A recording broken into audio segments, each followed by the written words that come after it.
How's it going, Raider Nation? It's JT coming at you with another episode of the Raidercast, your podcast for everything silver and black. As I said yesterday, I will be discussing the QB options for the Raiders heading into the 2023 offseason and going into the 2023 regular season. This is obviously following the departure of Derek Carr. He is gone. I discussed that in yesterday's video. So if you missed that, go check it out. I discuss all the landing spots I see Derek Carr going to, and I talk about kind of the advantages the Raiders have, of getting rid of him. But I'm going to mention him here. We save a ton of cap space, like $40 million this year alone, with only like a $5 million cap hit, so it turns out to be like a $35 million boost to our cap. We have 11 total picks in the draft, and that's not including any trades or with Carr or any other player. That will happen eventually. We don't know. I mean, we may not have any trades this offseason, but regardless, 11 picks is a ton of room, a ton of availability to get people, to get players that we need to fill in the holes that we have, and we have a ton of cap space. We're already a top 5 team in cap space next season, and now we're adding even more. We're going to be upwards of $60 to $70 million in cap, and that's discluding the $30 million in dead cap that we have from all those terrible Gruden and Mayock contracts. So we're in a really good spot in terms of draft and free agency. So I'm going to be going over all the options in terms of draft, in terms of free agency that I think are the realistic options. I'm not going to go over every option because that would be a very long video, and I want to try to keep this short and concise as possible. And I'm also going to talk about 2 that will more than likely not happen, and also I don't really want to happen. So yeah, if you guys enjoy Raiders content, if you're a Raider fan, definitely subscribe here. I'm unfiltered. I don't give a fuck what I say. So if you're a fan of me just talking my shit, subscribe, like the video, share it, stuff like that. And comment down below what QB you guys want to see starting for the silver and black heading into next season. So let's get into it with our first quarterback that I'm going to be talking about today. That is a very, very, very unrealistic option, and that is Lamar Jackson.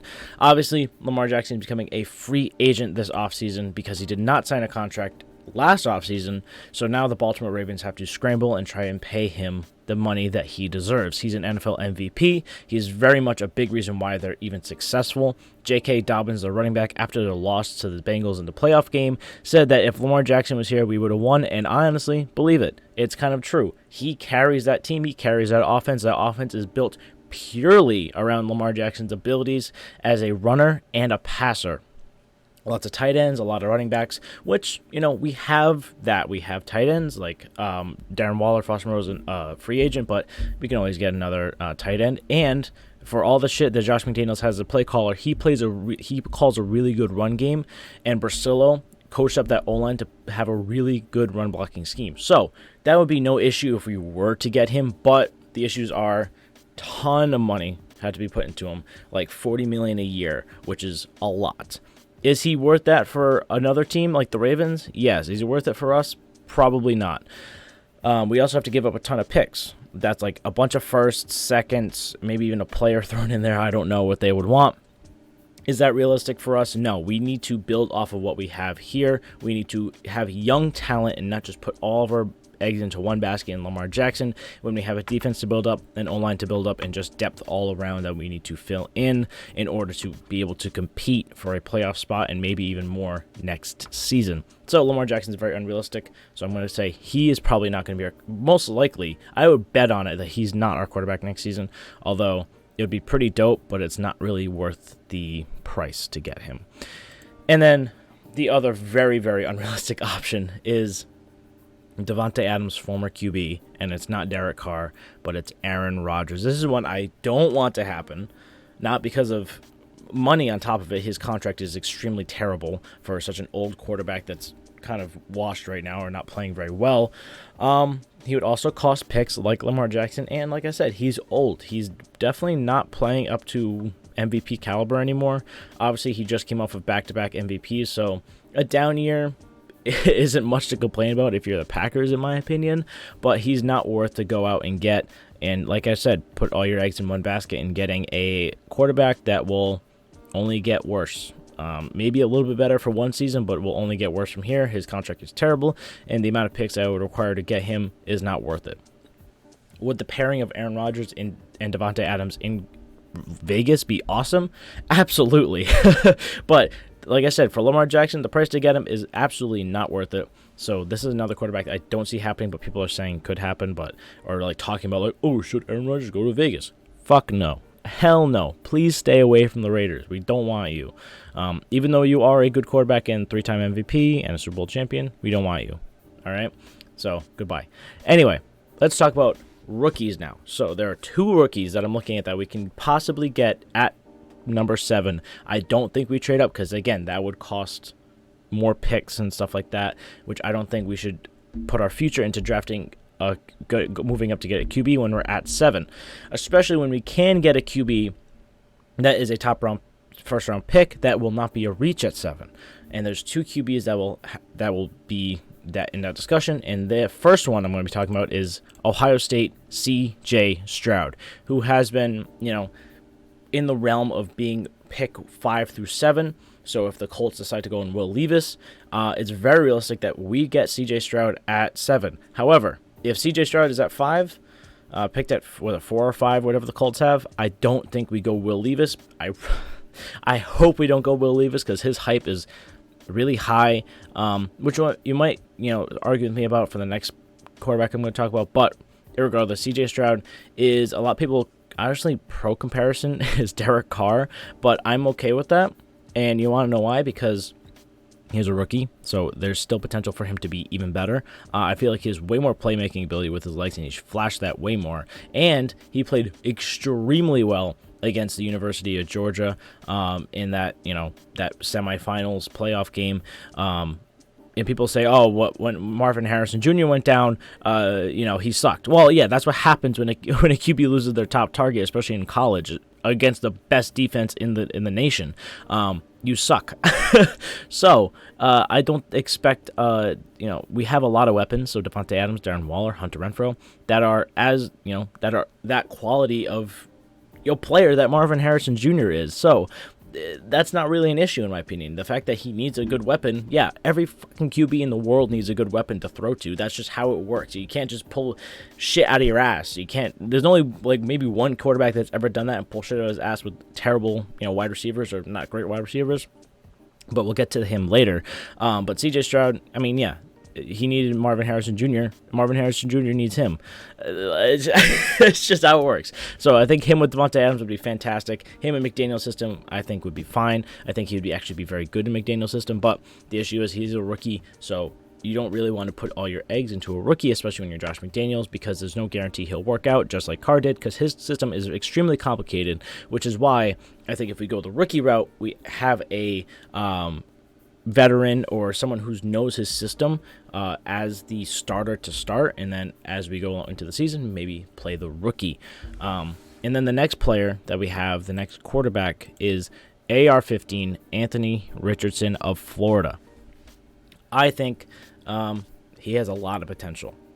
He has a rocket of an arm. He has great mobility, just insane athlete. And a lot of the things that he has issues with are very coachable. And he seems to be someone that the Raiders are eyeing on. Dave Ziegler apparently has had his eye on him over the past few months, I guess, or something like that, or someone he's really much looking into, according to, I think it was Vic Taffer that reported that. So it's definitely an option. I think a lot of these rookies come down to, can they learn the playbook? Are they really smart? And from what I've seen people talk about Anthony Richardson, is definitely a possibility. Again, his insane athleticism, his rocket arm would pair very well into the McDaniel system, because we saw what even a semi-athletic athlete like Jarrett Stidham can do with his legs in this system. And then if he has a rocket of arm, we see what Jarrett Stidham can do in this system, who does not have even remotely close to the same arm as Anthony Richardson. So imagine him throwing a deep ball to Devontae Adams or Darren Waller down the seam for a touchdown. Like, that would be chef's kiss. But moving on to free agency.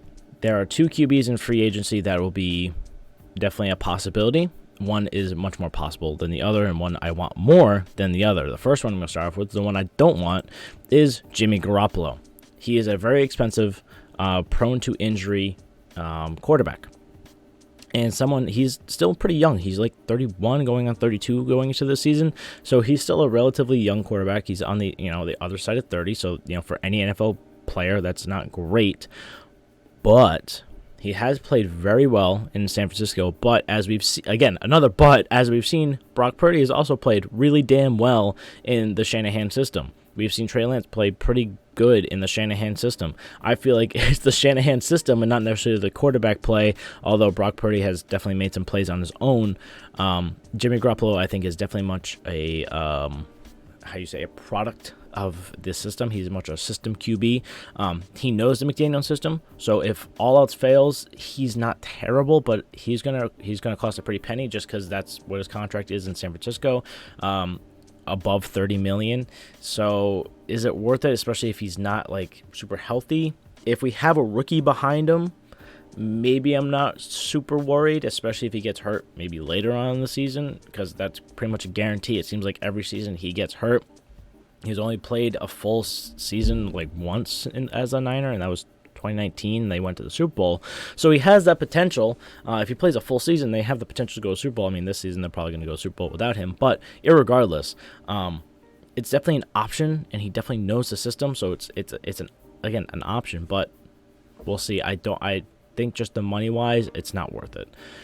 And then for the very final quarterback, which I think is the most realistic option other than a rookie, and that is one Thomas Brady.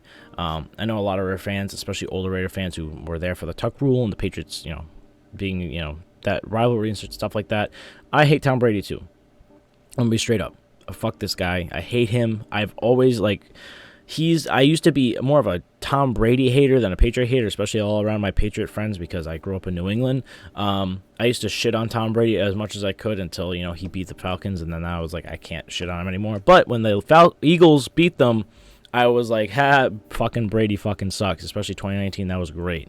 But there's no denying he's a very solid quarterback, even at the age of 46. He's putting up numbers that are a solid quarterback play. I mean, he was behind a terrible O-line. He had attempted a record amount of completions and passes. He didn't have a lot of touchdowns, but he didn't have a lot of interceptions either. Almost 4,700 yards. And in all honesty, he played like Derek Carr, but also he was only like 20 million, maybe upwards of 30 million per year. And he knows the McDaniel system like the back of his hand. He's played in it forever. And there's also the thing of he will bring people. There's rumors of Gronk coming out of retirement, and wherever Brady goes, he'll go, which is not a shocker there.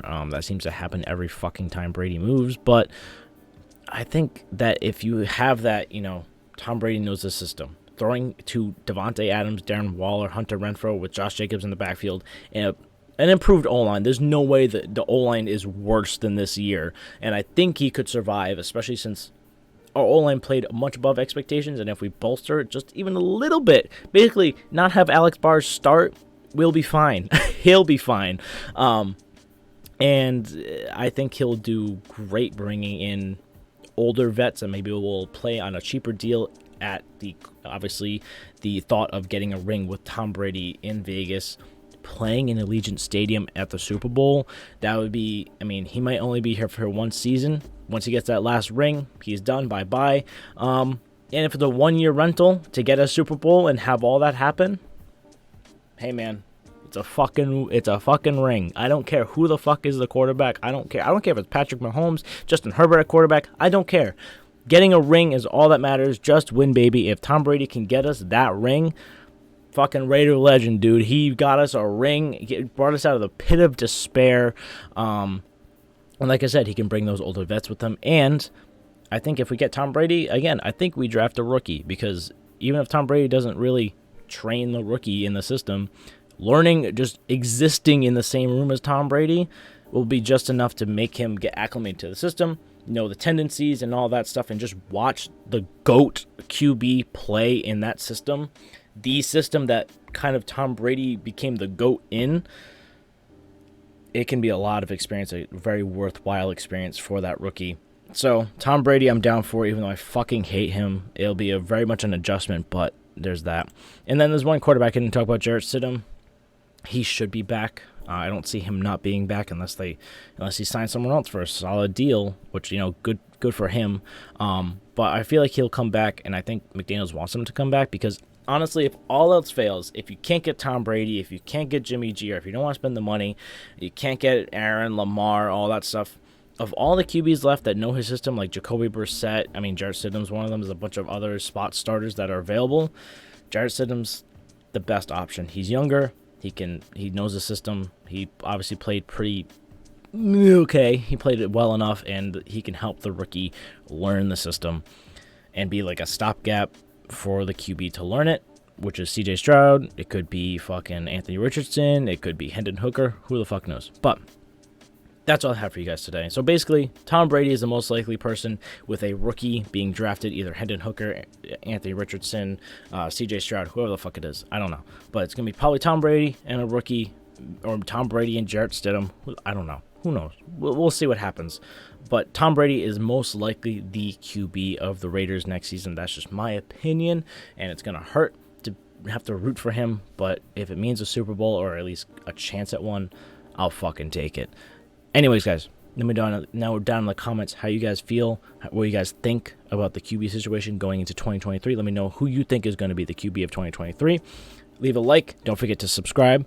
And I'll see you guys in the next video. I hope you guys had an absolutely fantastic day. And peace out, Raider Nation.